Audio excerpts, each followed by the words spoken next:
it's very hard to summon up any care for which of the sort of creations that have been offered to the Labour parties. Douglas Murray, with his characteristic direct and critical tone, examines the figure of Keir Starmer and the direction that his leadership seems to be taking at the head of the Labour Party.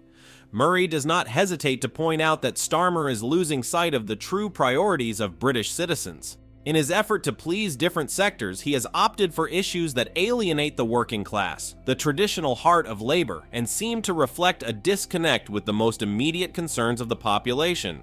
For Murray, the problem lies in the lack of firmness and authenticity in Starmer's positions. Every time he tries to pronounce on a subject, a kind of calculated ambiguity is perceived that generates more doubts than certainties. This tactic of never fully committing instead of strengthening his image is eroding his credibility. Citizens are looking for determined leaders, and Starmer, it seems, gets lost in trying to encompass too many interests without ever being clear on any of them. In addition, Murray points to Labour's internal problems as another obstacle. Factional pressure within the party has pushed him to adopt positions of compromise rather than conviction. In trying to maintain internal peace, Starmer has shown himself to be a flexible leader, but at the same time fragile and manipulable. Murray suggests that in this context, his public image begins to crumble, and instead of projecting security and direction, he hints at uncertainty. For many, the hope was to see Starmer become a solid alternative to the Conservative government, but this ideal seems to be crumbling. According to Murray, his leadership is increasingly frayed, and this is especially evident when analyzing his attempts to position himself on crucial issues. The working class, the main supporter of the Labour Party, is beginning to feel that Starmer does not represent them, and this distancing not only affects their political base, but also their image in the eyes of the general electorate. Murray also stresses that Starmer's lack of clarity could have lasting consequences. British politics is a stage where voters seek firm convictions, and Starmer's style of not fully committing could translate into a loss of votes and support.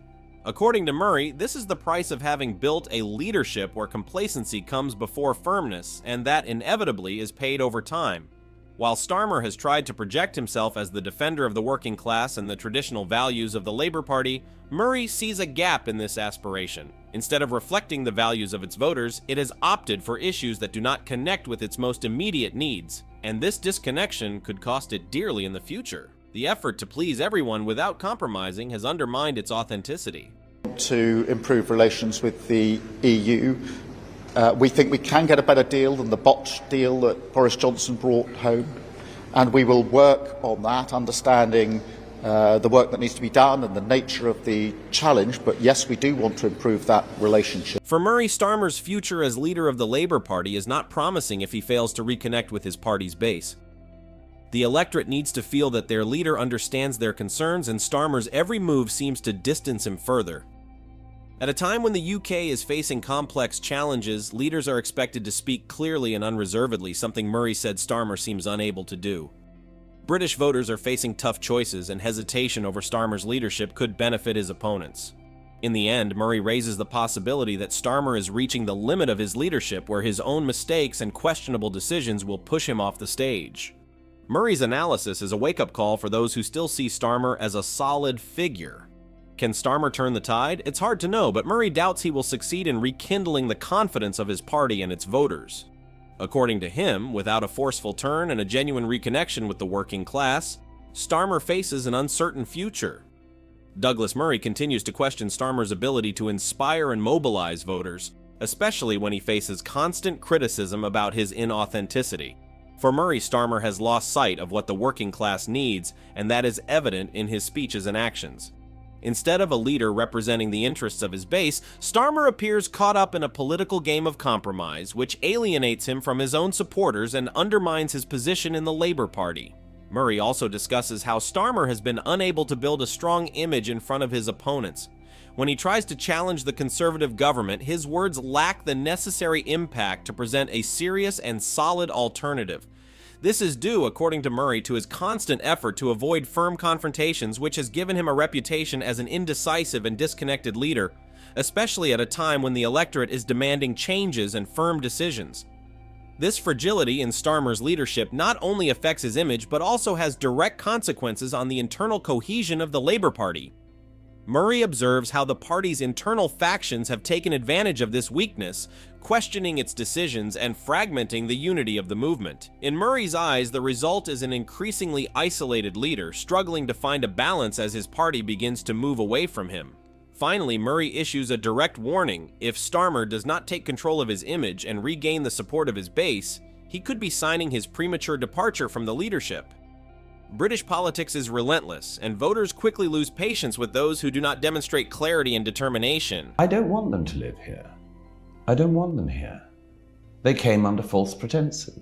Many of them came illegally and continue to come illegally. And we don't want them here. And I'm perfectly willing to say that because it needs to be said. Douglas Murray believes that Starmer's hesitancy to take bold stances reveals an underlying lack of political courage. He argues that this reluctance to address key issues directly undermines Starmer's potential, as he appears to prioritize appeasement over genuine leadership.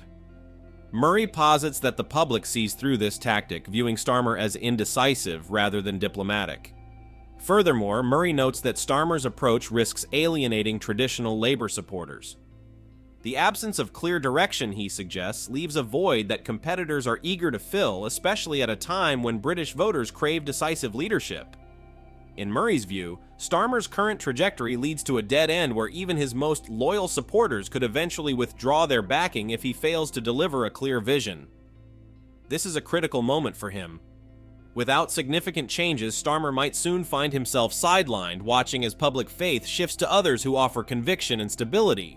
I have described what has happened to my country of birth, Great Britain, and the continent of Europe, and indeed the wider developed world, and the challenges that come through illegal and legal mass migration. That's not all migration, but illegal and legal mass migration. Douglas Murray points out how, in a political environment full of tensions, Starmer seems to avoid taking definitive positions, which creates doubts about his ability to lead. Murray suggests that this strategy of evasion, while it might be seen as a prudent tactic, actually backfires. Politics requires not only skill in managing interests, but also the ability to convey trust, something Murray finds absent in Starmer. This critique goes beyond party politics. For Murray, Starmer fails to build a genuine connection with the audience. As expectations for change grow in the UK, their responses, which evade clear commitments, reveal a disconnect from societal needs. This leaves it vulnerable, especially in a context where citizens are looking for strong leadership that reflects their daily concerns from the economy to social security. In addition, Murray warns that by not showing a coherent vision for the future, Starmer risks losing the support of undecided voters who are essential to his success in an eventual change of government. Murray also warns that if this continues, Starmer could be relegated to a transitional figure with no lasting impact on the British political landscape. This prospect is worrying for those who expected a change in him. As the pressure mounts, Murray says Starmer needs a radical transformation in his discourse, an approach to restore the confidence of his voters, and above all, to strengthen the cohesion of the Labour Party, which is crumbling internally. In light of all this, Murray concludes that if Starmer truly wants to lead successfully and create change, he must overcome his complacent attitude and confront the important issues with conviction. Without this, Starmer could be living the final moments of his leadership, caught between voter dissatisfaction and divisions in his own party. If you're interested in exploring more about British politics and the impact of figures like Starmer on society, don't forget to subscribe to the channel for more in-depth analysis and opinions.